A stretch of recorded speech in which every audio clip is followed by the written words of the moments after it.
I want to introduce you all to the USA and the Canadian marketplace. Some of you have been there, some of you haven't, but it's the biggest marketplace in the world with about 55% of all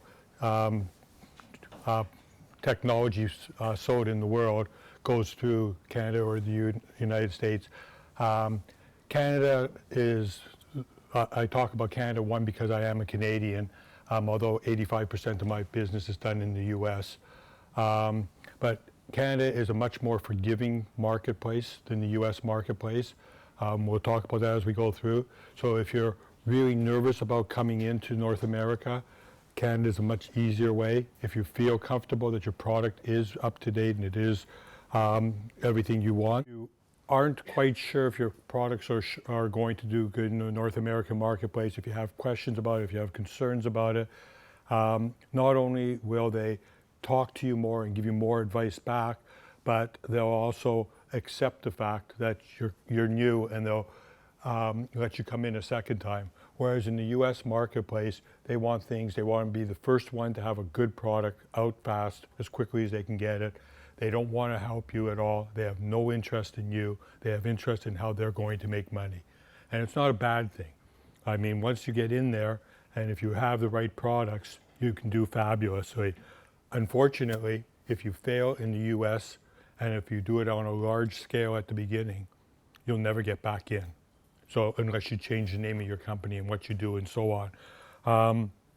My job is to help you be successful in the US and Canadian marketplace.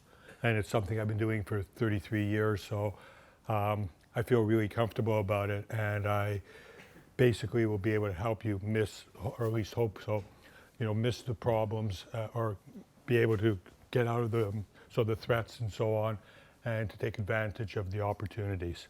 First thing, like everybody seems to think, is that you can go out there and find a distributor or somebody like a distributor or an agent or somebody like me or anybody else, and you can just go there and you're going to give them it, and they're going to tell you about how many people. So there's about 20 million companies, and we'll talk about all that later. It's a huge marketplace, especially when you talk about the business side of it, although the retail side is pretty big too. But we're going to talk mostly about the enterprise space and the SMB space.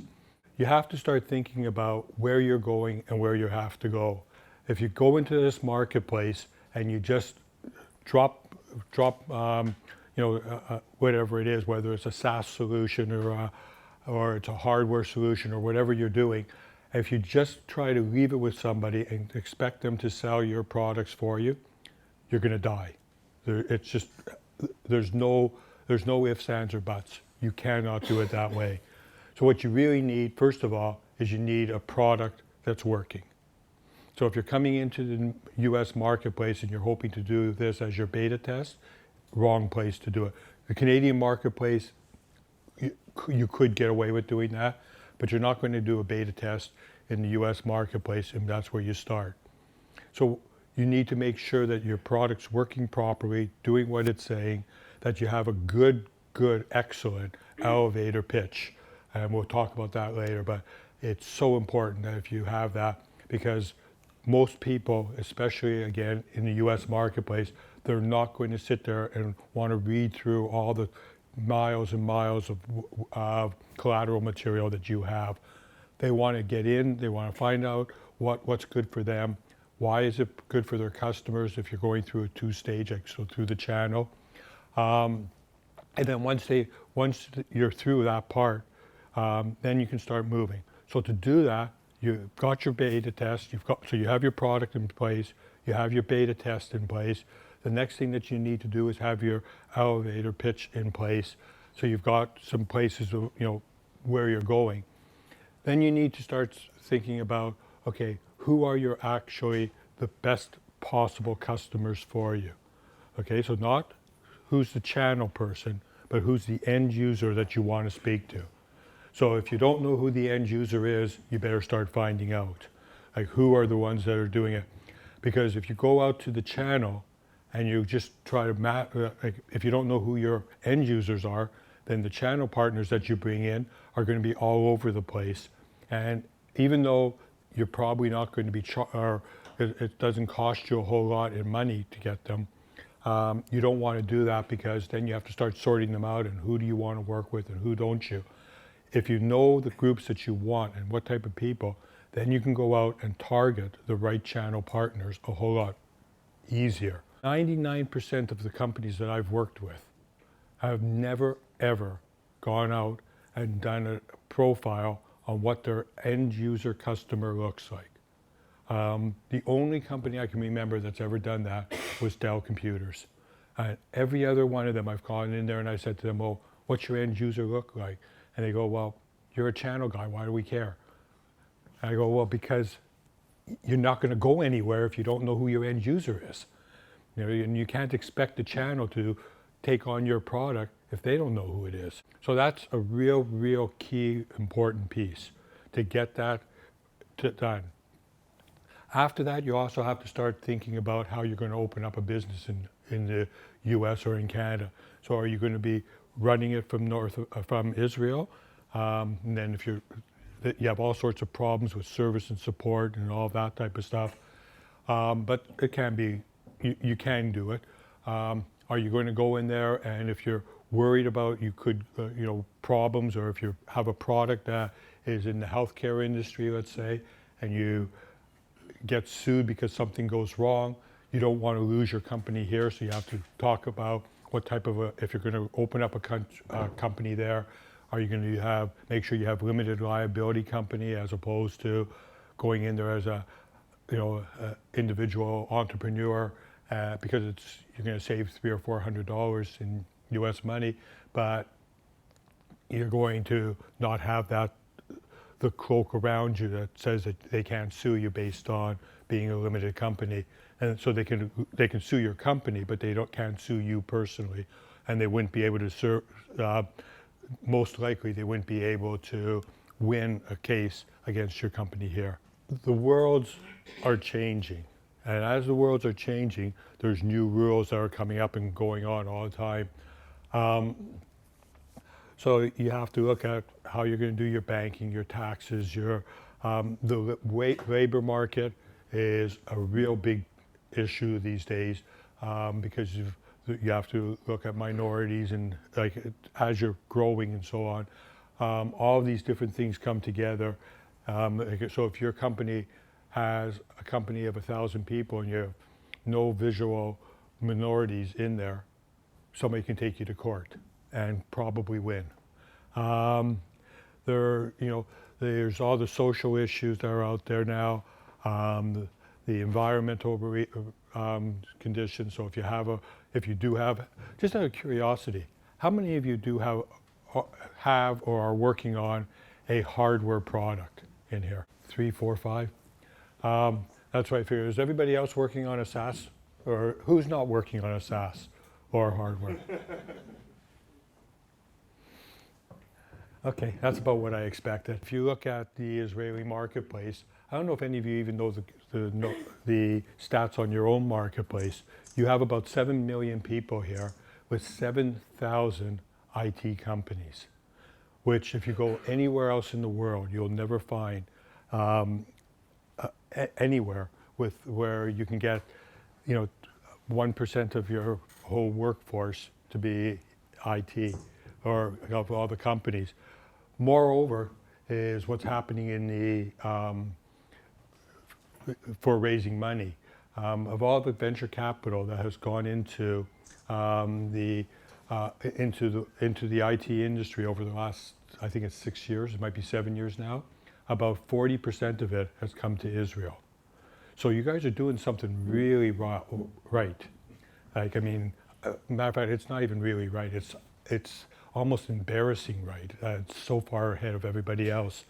Where you don't do well, typically, is when you move across this, out of your side of the world and across the pond into our side of the world. And I'm not sure why that is, because, you definitely have the brain power to do anything you want here. But you haven't really done a very good job. So there's maybe 100 companies that have done really successful in North America, and that number should be way higher than what it is. We're a company, we've been in business for 33 years, all in the IT channel. We've worked with about 500 different vendors, just about every of the major vendors over the years we've worked with. And we do channel, we're a channel publisher, we build marketing programs, and we do analyst work. So I think the first place I want to start with the panel is on hybrid models. So everybody in here pretty much has talked about hybrid models and how they're transitioning and where you should. Now, what we mean by a hybrid model is where you have channels, but you also have direct customers. And how do you do it? Why do you do it, and when should you do it? You asked about hybrid models and about direct versus channel selling. And I think that the best illustration I can give to this in IBM is that we have, obviously, a hybrid model. We have made a distinction mostly based on the key point that you raised in your opening remarks, which is knowing who your customer is. And knowing who your customer is, and the more clearly you can know who your customer is, the more easily you will be able to answer every single question that you will ask yourself about how you sell to that customer.